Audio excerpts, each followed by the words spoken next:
Victoria ಆಸ್ಪತ್ರೆ ಹೆಸರು ಬದಲಾವಣೆಗೆ ಈಗ ತೀರ್ಮಾನ ಮಾಡಲಾಗಿರೋದು. ಆದರೆ ಈ ತೀರ್ಮಾನ ಸಾಕಷ್ಟು ಆಕ್ರೋಶಕ್ಕೂ ಕೂಡ ಈಗ ಕಾರಣ ಆಗ್ತಾ ಇದೆ. ಸಿಎಂ ಸಿದ್ದರಾಮಯ್ಯ ಘೋಷಣೆಗೆ ಈಗ ಆಕ್ರೋಶ ಹೆಚ್ಚಾಗಿದೆ. ವಿಕ್ಟೋರಿಯಾ ಆಸ್ಪತ್ರೆಗೆ ಒಂದು ಐತಿಹಾಸಿಕ ಹೆಸರಿದೆ, ಜೊತೆಗೆ ಆ ವಿಕ್ಟೋರಿಯಾ ಹೆಸರು ಬರಬೇಕಂತಂದ್ರೂ ಅದಕ್ಕೂ ಒಂದು ಕಾರಣ ಇದೆ. ಆಸ್ಪತ್ರೆ ಹೆಸರು ಬದಲಾವಣೆಗೆ ಜನಸಾಮಾನ್ಯರು ಈಗ ಆಕ್ರೋಶವನ್ನು ವ್ಯಕ್ತಪಡಿಸ್ತಾ ಇದ್ದಾರೆ. ಹೆಸರು ಬದಲಾವಣೆ ಬೇಡ ಅನ್ನುವಂಥ ನಿಟ್ಟಿನಲ್ಲೂ ಕೂಡ ಹೇಳಲಾಗ್ತಾ ಇದೆ. ಮರುನಾಮಕರಣ ಯಾಕೆ ಅನ್ನುವಂಥ ಪ್ರಶ್ನೆಯನ್ನ ಕೂಡ ಮಾಡ್ತಾ ಇದ್ದಾರೆ. ಒಂದಷ್ಟು ಮಹತ್ವದ ಘೋಷಣೆಗಳನ್ನ ಮಾಡಿದ್ರು ಬಜೆಟ್ನಲ್ಲಿ. ಈ ಸಂದರ್ಭದಲ್ಲಿ ಬೆಂಗಳೂರಿನ ಈ ಐತಿಹಾಸಿಕ ವಿಕ್ಟೋರಿಯಾ ಆಸ್ಪತ್ರೆ ಇನ್ನು ಮುಂದೆ ಶಾಂತವೇರಿ ಗೋಪಾಲಗೌಡ ಅವರ ಹೆಸರಿನಲ್ಲಿ ಮರುನಾಮಕರಣ ಮಾಡಲಾಗುತ್ತೆ ಅಂತ ಹೇಳಿದ್ದಾರೆ. ಇದಕ್ಕೆ ಈಗ ಆಕ್ರೋಶಗಳು ವ್ಯಕ್ತವಾಗ್ತಾ ಇದೆ. ವಿಕ್ಟೋರಿಯಾ ಆಸ್ಪತ್ರೆ ಚಿರಪರಿಚಯ. ವಿಕ್ಟೋರಿಯಾ ಆಸ್ಪತ್ರೆ ಬೆಂಗಳೂರಿನ ಒಂದು ಪ್ರಮುಖ ಟ್ರೇಡ್ ಲೊಕೇಶನ್ ಆಗಿ ಕೂಡ ಗುರುತಿಸಿಕೊಂಡಿದೆ. ಇಂತಹ ವಿಕ್ಟೋರಿಯಾ ಆಸ್ಪತ್ರೆಯ ಹೆಸರು ಬದಲಾವಣೆಗೆ ಸರ್ಕಾರ ಕೈ ಹಾಕಿದೆ. ಸಿಎಂ ಸಿದ್ದರಾಮಯ್ಯ ಬಜೆಟ್ನಲ್ಲಿ ವಿಕ್ಟೋರಿಯಾ ಆಸ್ಪತ್ರೆಯ ಬದಲಾಗಿ ಶಾಂತವೇರಿ ಗೋಪಾಲಗೌಡ ಆಸ್ಪತ್ರೆ ಅಂತ ಮರುನಾಮಕರಣ ಮಾಡೋದಕ್ಕೆ ನಿರ್ಧಾರವನ್ನು ಮಾಡಿದ್ದಾರೆ. ಆದರೆ ಸಾರ್ವಜನಿಕ ವಲಯದಲ್ಲಿ ಈ ಒಂದು ನಿರ್ಧಾರಕ್ಕೆ ಅಪಸ್ವರಗಳು ಕೂಡ ಕೇಳಿ ಬರ್ತಾ ಇದೆ, ಟೀಕೆಗಳು ಕೂಡ ವ್ಯಕ್ತವಾಗ್ತಾ ಇದೆ. ಏಕಾಏಕಿ ಹೀಗೆ 125 ವರ್ಷಗಳ ಇತಿಹಾಸ ಹೊಂದಿರುವಂತಹ ವಿಕ್ಟೋರಿಯಾ ಆಸ್ಪತ್ರೆಯ ಹೆಸರನ್ನ ಮರುನಾಮಕರಣ ಮಾಡುವಂಥದ್ದು ಎಷ್ಟರ ಮಟ್ಟಿಗೆ ಸರಿ ಅಂತಲೂ ಕೂಡ ಅಭಿಪ್ರಾಯಗಳು ವ್ಯಕ್ತವಾಗ್ತಾ ಇದೆ. ಯಾಕಂತ ಹೇಳಿದ್ರೆ 1990ರಲ್ಲಿ ರಾಣಿ ವಿಕ್ಟೋರಿಯಾ ಅವರ ಸೇವೆಯ ನೆನಪಿನಾರ್ಥವಾಗಿ ಈ ಒಂದು ಆಸ್ಪತ್ರೆಯನ್ನ ಕಟ್ಟಲಾಗುತ್ತೆ. ನಂತರದ 125 ವರ್ಷಗಳಿಂದನೂ ಕೂಡ ಲಕ್ಷಾಂತರ ಮಂದಿಗೆ ಈ ಒಂದು ಆಸ್ಪತ್ರೆಯಲ್ಲಿ ಚಿಕಿತ್ಸೆಯನ್ನು ಕೊಡ್ಕೊಂಡು ಬರಲಾಗ್ತಾ ಇದೆ. ಆಸ್ಪತ್ರೆಯ ಚಿಕಿತ್ಸಾ ಗುಣಮಟ್ಟವನ್ನು ಹೆಚ್ಚಿಸುವಂತಹ ನಿಟ್ಟಿನಲ್ಲಿ ಸರ್ಕಾರ ಪ್ರಯತ್ನಗಳನ್ನು ಮಾಡಬೇಕು ಹೊರತು ಏಕಾಏಕಿ ವಿಕ್ಟೋರಿಯಾ ಆಸ್ಪತ್ರೆಯ ಹೆಸರನ್ನು ಬದಲಾವಣೆ ಮಾಡೋದ್ರಿಂದ ಯಾವುದೇ ರೀತಿಯಾಗಿ ಸಮಸ್ಯೆ ಆಗೋದಿಲ್ಲ, ಯಾವುದೇ ರೀತಿಯಾಗಿ ಅನುಕೂಲ ಆಗೋದಿಲ್ಲ, ಅನಾನುಕೂಲನೇ ಹೆಚ್ಚು. ಯಾಕಂದರೆ ಎಲ್ಲರಿಗೂ ಕೂಡ ವಿಕ್ಟೋರಿಯಾ ಆಸ್ಪತ್ರೆ ಅಂತ ಗೊತ್ತಾಗುತ್ತೆ.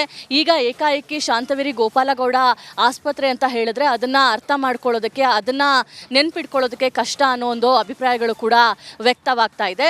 ಜೊತೆಗೆ ವಿಕ್ಟೋರಿಯಾ ಆಸ್ಪತ್ರೆಯಲ್ಲೇನೋ 1000 ಬೆಡ್ ಇರುವಂತಹ ಒಂದು ಹೊಸ ಕಟ್ಟಡ ಆಸ್ಪತ್ರೆ ನಿರ್ಮಾಣ ಆಗ್ತಾ ಇದೆ. ಅದಕ್ಕೆ ಬೇಕಿದ್ರೆ ಶಾಂತವೇರಿ ಗೋಪಾಲಗೌಡ ಅವರ ಹೆಸರನ್ನ ಇಡ್ಬೋದು ಅನ್ನೋ ಒಂದು ಅಭಿಪ್ರಾಯಗಳು ಕೂಡ ಕೇಳಿ ಬರ್ತಾ ಇದೆ. ಕೇವಲ 400 ಹಾಸಿಗೆಗಳಿಂದ ಆರಂಭವಾದಂತಹ ವಿಕ್ಟೋರಿಯಾ ಆಸ್ಪತ್ರೆಯಲ್ಲಿ ಇವತ್ತು 1000ಕ್ಕೂ ಹೆಚ್ಚು ಹಾಸಿಗೆ ಉಳ್ಳಂತಹ ಆಸ್ಪತ್ರೆ ಆಗಿದೆ. ವಿವಿಧ ಹಂತಗಳಲ್ಲಿ ವಿವಿಧ ಕಾಯಿಲೆಗಳಿಗೆ ಚಿಕಿತ್ಸೆಯನ್ನು ಕೊಡ್ಕೊಂಡು ಬರಲಾಗ್ತಾ ಇದೆ. ಕೇವಲ ಕರ್ನಾಟಕ ಅಥವಾ ಬೆಂಗಳೂರು ಮಾತ್ರ ಅಲ್ಲ, ಬೇರೆ ಬೇರೆ ರಾಜ್ಯದ ಜನರು ಕೂಡ ವಿಕ್ಟೋರಿಯಾ ಆಸ್ಪತ್ರೆಯ ಚಿಕಿತ್ಸೆಯನ್ನು ಪಡೆಯೋದಕ್ಕೆ ಬರ್ತಾರೆ. ಈ ನಿಟ್ಟಿನಲ್ಲಿ ಚಿಕಿತ್ಸೆಯ ಕೆಲಸ ಆಗಬೇಕು ಅಂದರೆ ಅದರ ಟ್ರೀಟ್ಮೆಂಟ್ ವೈಸ್ ಒಂದಿಷ್ಟು ಅಭಿವೃದ್ಧಿ ಆಗಬೇಕು. ಹೆಸರುಗಳನ್ನು ಬದಲಾವಣೆ ಮಾಡೋದ್ರಲ್ಲಿ ಏನೂ ಉಪಯೋಗ ಇಲ್ಲ ಅನ್ನೋ ಒಂದಿಷ್ಟು ಅಭಿಪ್ರಾಯಗಳು ಕೂಡ ವ್ಯಕ್ತವಾಗ್ತಾ ಇರುವಂಥದ್ದು. ಕ್ಯಾಮ್ರಾ ಪರ್ಸನ್ ಶಿವಶಂಕರ್ ಜೊತೆ ದೀಪ್ತಿ ತೋಳ್ಪಾಡಿ, ರಿಪಬ್ಲಿಕ್ ಕನ್ನಡ, ಬೆಂಗಳೂರು. ವಿಕ್ಟೋರಿಯಾ ಆಸ್ಪತ್ರೆ ಹೆಸರು ಬದಲಾವಣೆಗೆ ಈಗ ತೀರ್ಮಾನ ಮಾಡಲಾಗಿರೋದು. ಆದರೆ ಈ ತೀರ್ಮಾನ ಸಾಕಷ್ಟು ಆಕ್ರೋಶಕ್ಕೂ ಕೂಡ ಈಗ ಕಾರಣ ಆಗ್ತಾ ಇದೆ. ಸಿಎಂ ಸಿದ್ದರಾಮಯ್ಯ ಘೋಷಣೆಗೆ ಈಗ ಆಕ್ರೋಶ ಹೆಚ್ಚಾಗಿದೆ. ವಿಕ್ಟೋರಿಯಾ ಆಸ್ಪತ್ರೆಗೆ ಒಂದು ಐತಿಹಾಸಿಕ ಹೆಸರಿದೆ, ಜೊತೆಗೆ ಆ ವಿಕ್ಟೋರಿಯಾ ಹೆಸರು ಬರಬೇಕಂತಂದ್ರೂ ಅದಕ್ಕೂ ಒಂದು ಕಾರಣ ಇದೆ. ಆಸ್ಪತ್ರೆ ಹೆಸರು ಬದಲಾವಣೆಗೆ ಜನಸಾಮಾನ್ಯರು ಈಗ ಆಕ್ರೋಶವನ್ನು ವ್ಯಕ್ತಪಡಿಸ್ತಾ ಇದ್ದಾರೆ. ಹೆಸರು ಬದಲಾವಣೆ ಬೇಡ ಅನ್ನುವಂಥ ನಿಟ್ಟಿನಲ್ಲೂ ಕೂಡ ಹೇಳಲಾಗ್ತಾ ಇದೆ. ಮರುನಾಮಕರಣ ಯಾಕೆ ಅನ್ನುವಂಥ ಪ್ರಶ್ನೆಯನ್ನ ಕೂಡ ಮಾಡ್ತಾ ಇದ್ದಾರೆ. ಒಂದಷ್ಟು ಮಹತ್ವದ ಘೋಷಣೆಗಳನ್ನ ಮಾಡಿದ್ರು ಬಜೆಟ್ನಲ್ಲಿ. ಈ ಸಂದರ್ಭದಲ್ಲಿ ಬೆಂಗಳೂರಿನ ಈ ಐತಿಹಾಸಿಕ ವಿಕ್ಟೋರಿಯಾ ಆಸ್ಪತ್ರೆ ಇನ್ನು ಮುಂದೆ ಶಾಂತವೇರಿ ಗೋಪಾಲಗೌಡ ಅವರ ಹೆಸರಿನಲ್ಲಿ ಮರುನಾಮಕರಣ ಮಾಡಲಾಗುತ್ತೆ ಅಂತ ಹೇಳಿದ್ದಾರೆ. ಇದಕ್ಕೆ ಈಗ ಆಕ್ರೋಶಗಳು ವ್ಯಕ್ತವಾಗ್ತಾ ಇದೆ. ವಿಕ್ಟೋರಿಯಾ ಆಸ್ಪತ್ರೆ ಚಿರಪರಿಚಯ.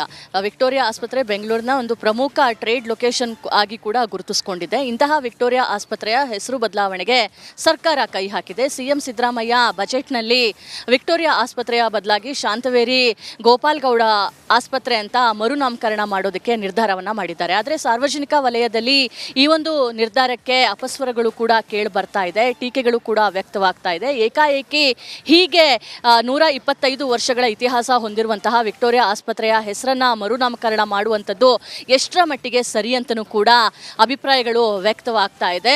ಯಾಕಂತ ಹೇಳಿದ್ರೆ 1990ರಲ್ಲಿ ರಾಣಿ ವಿಕ್ಟೋರಿಯಾ ಅವರ ಸೇವೆಯ ನೆನಪಿನಾರ್ಥವಾಗಿ ಈ ಒಂದು ಆಸ್ಪತ್ರೆಯನ್ನ ಕಟ್ಟಲಾಗುತ್ತೆ.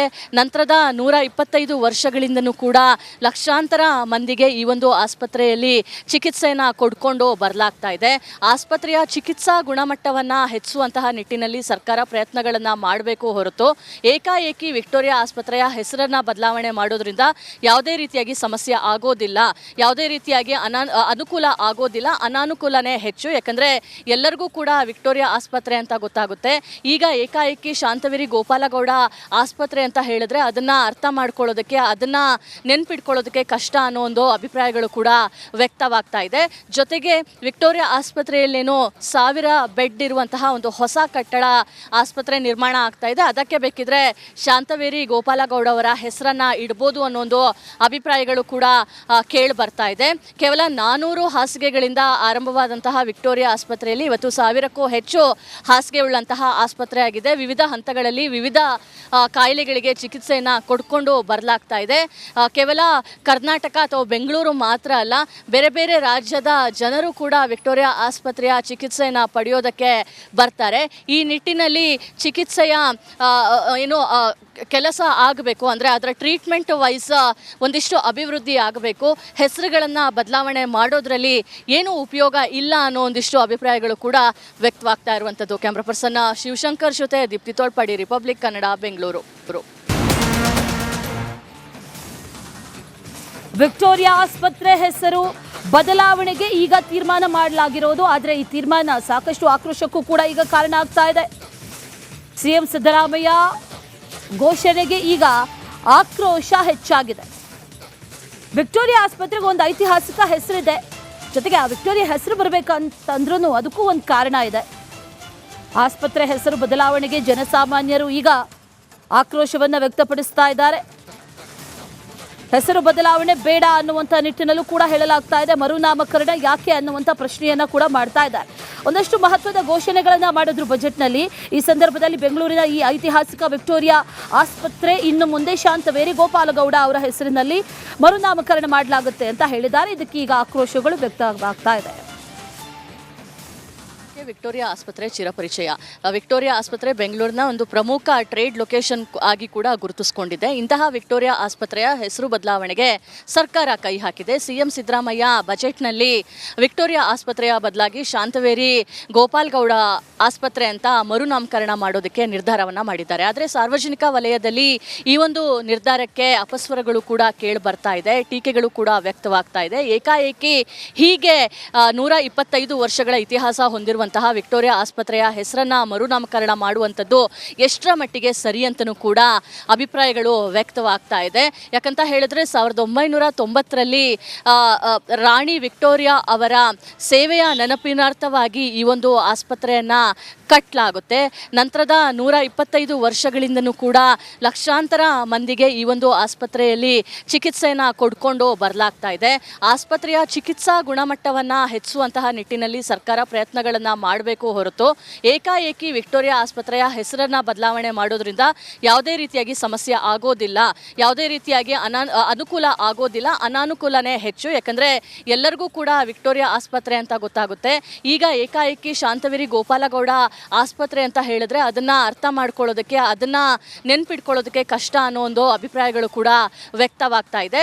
ಜೊತೆಗೆ ವಿಕ್ಟೋರಿಯಾ ಆಸ್ಪತ್ರೆಯಲ್ಲೇನೋ 1000 ಬೆಡ್ ಇರುವಂತಹ ಒಂದು ಹೊಸ ಕಟ್ಟಡ ಆಸ್ಪತ್ರೆ ನಿರ್ಮಾಣ ಆಗ್ತಾ ಇದೆ. ಅದಕ್ಕೆ ಬೇಕಿದ್ರೆ ಶಾಂತವೇರಿ ಗೋಪಾಲಗೌಡ ಅವರ ಹೆಸರನ್ನ ಇಡ್ಬೋದು ಅನ್ನೋ ಒಂದು ಅಭಿಪ್ರಾಯಗಳು ಕೂಡ ಕೇಳಿ ಬರ್ತಾ ಇದೆ.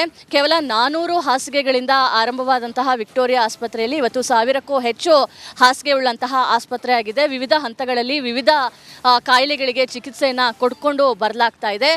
ಕೇವಲ ಕರ್ನಾಟಕ ಅಥವಾ ಬೆಂಗಳೂರು ಮಾತ್ರ ಅಲ್ಲ, ಬೇರೆ ಬೇರೆ ರಾಜ್ಯದ ಜನರು ಕೂಡ ವಿಕ್ಟೋರಿಯಾ ಆಸ್ಪತ್ರೆಯ ಚಿಕಿತ್ಸೆಯನ್ನು ಪಡೆಯೋದಕ್ಕೆ ಬರ್ತಾರೆ.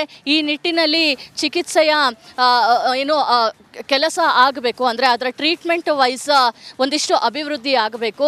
ಹೆಸರುಗಳನ್ನು ಬದಲಾವಣೆ ಮಾಡೋದ್ರಲ್ಲಿ ಏನೂ ಉಪಯೋಗ ಇಲ್ಲ ಅನ್ನೋ ಒಂದಿಷ್ಟು ಅಭಿಪ್ರಾಯಗಳು ಕೂಡ ವ್ಯಕ್ತವಾಗ್ತಾ ಇರುವಂಥದ್ದು. ಕ್ಯಾಮ್ರಾ ಪರ್ಸನ್ ಶಿವಶಂಕರ್ ಜೊತೆ ದೀಪ್ತಿ ತೋಳ್ಪಾಡಿ, ರಿಪಬ್ಲಿಕ್ ಕನ್ನಡ, ಬೆಂಗಳೂರು.